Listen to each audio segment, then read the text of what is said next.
এটা তো আওয়ামী লীগের আমল না।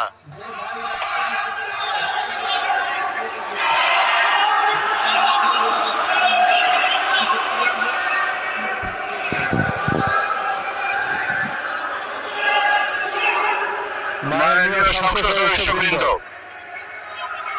আপনারা অনুগ্রহ করে বসুন।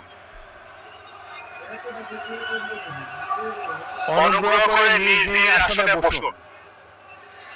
কথা বলার তো অনেক সুযোগ আপনাদেরকে দিচ্ছি, এইভাবে ঢালা না বলে মাইকে বললে তো সবাই শুনতে পায়।